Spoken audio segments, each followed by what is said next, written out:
It was a quiet Tuesday morning in the heart of Dallas, Texas, when an incident occurred that would forever change the lives of everyone involved. A black man in a sleek charcoal gray suit, accompanied by a leather briefcase, stepped into an upscale restaurant called The Grange. This wasn't just any restaurant. It was known citywide for its modern aesthetic and fusion of Southern comfort cuisine with a contemporary twist. The man, later identified as Nathaniel Nate Harper, walked in confidently but not ostentatiously, with the demeanor of someone accustomed to such establishments.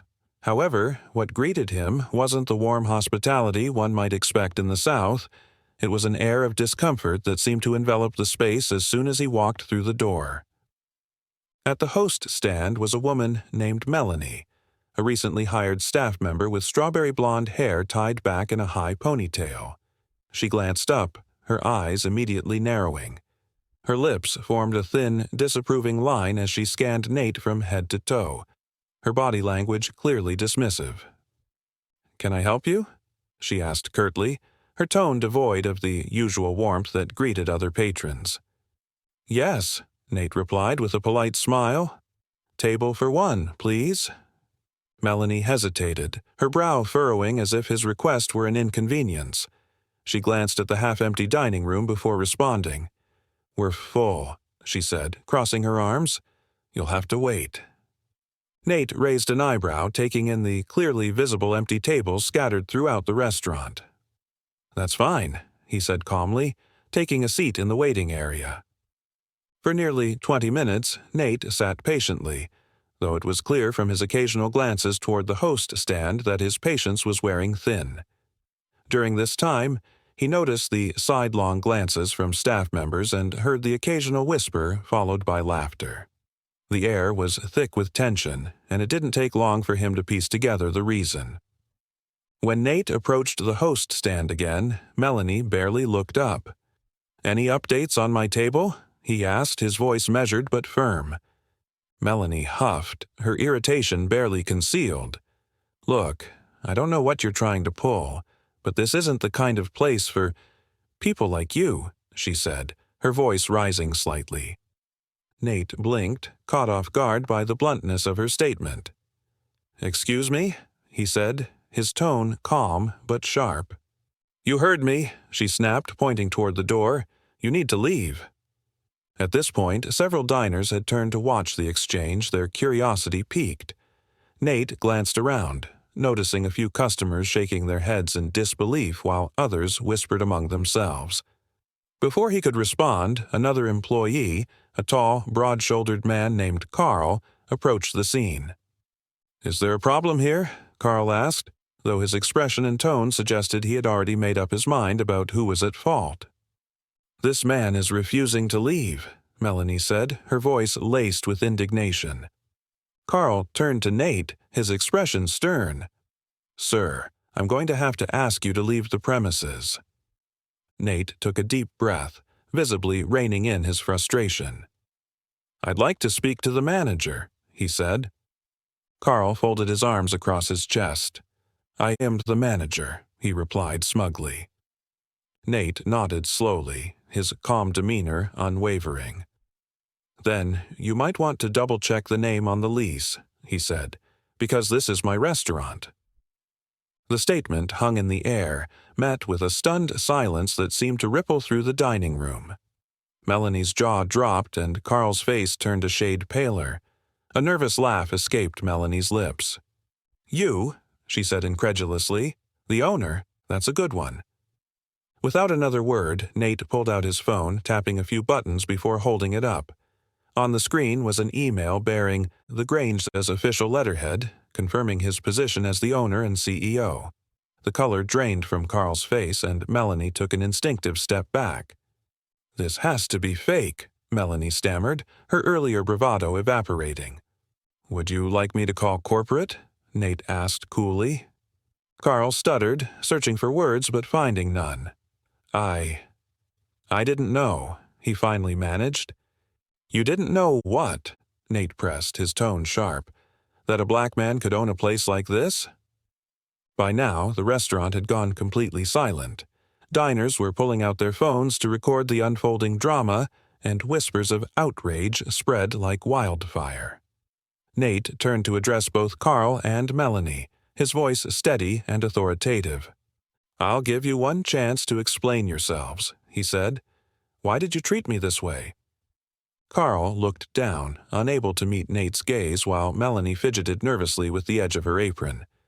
Neither offered an answer. "Nothing to say?" Nate continued. "That's fine. Let me make this simple. You're both fired, effective immediately." Melanie's head snapped up. "You can't do that!" she exclaimed, her voice shaking. "I absolutely can," Nate replied firmly, "and I just did." Carl attempted to plead his case. "Mr. Harper, I've been here for—" "Save it," Nate cut him off. "If this is how you treat people when you think no one's watching, you don't deserve to work here." Turning to the remaining staff, Nate's tone softened slightly but retained its authority. "This restaurant was built to be a place where everyone feels welcome. If any of you think otherwise, if any of you think discrimination is acceptable, you can leave right now." The staff exchanged nervous glances, and a few nodded in agreement, clearly uncomfortable with what had transpired. Meanwhile, many customers broke into applause, showing their support for Nate's actions. One woman approached him afterward, shaking his hand. "Thank you," she said sincerely. "People need to see there are consequences for this kind of behavior." The incident quickly went viral. Within days, a video of the confrontation racked up millions of views, and news outlets across the country picked up the story. Nate was praised for his composure and unwavering stance against racism. "I didn't do this for attention," he told a local reporter. "I did it because it was the right thing to do. Nobody should be treated like that, especially not in a place that's supposed to feel like home." The Grange experienced an outpouring of support in the weeks that followed. Customers flocked to the restaurant, eager to support a business that stood for inclusion and equality. Meanwhile, Carl and Melanie faced public backlash as their names and faces circulated on social media. Nate, however, chose not to dwell on their downfall, focusing instead on improving his restaurant and implementing mandatory diversity training for his staff. Months later, as Nate reflected on the incident, he received an email from Carl. The subject line read, "An apology and a confession." Curious but wary, Nate opened it. The email began, "Mr. Harper, I owe you more than an apology. I owe you the truth." As Nate read on, he learned that Carl's behavior hadn't been entirely his own. The email revealed a shocking twist. The previous owner of the Grange, a man named Charles Bradshaw, had orchestrated the incident. Bradshaw had approached Carl shortly after Nate purchased the restaurant, offering him a substantial sum to create bad press and force Nate to sell. "I let my greed and prejudice cloud my judgment," Carl admitted, "but after seeing how you handled that day and the backlash that followed, I realized I was wrong. I hope you can forgive me." Nate was stunned. Anger surged through him at Bradshaw's actions, but it was quickly replaced by a sense of resolve. He knew he couldn't let this injustice go unanswered. The following morning, Nate met with his attorney, armed with Carl's email and a determination to seek justice. "We're going after Bradshaw," he declared. The legal battle that ensued was intense. Nate's legal team uncovered a trail of emails and communications that proved Bradshaw's deliberate attempts to sabotage the business. The case attracted national attention, and when the verdict came, it was swift and decisive. Bradshaw was ordered to pay a substantial settlement, and his reputation was left in ruins. Nate, however, chose to focus on the positive. He donated a portion of the settlement to local organizations fighting systemic racism and used the rest to expand the Grange.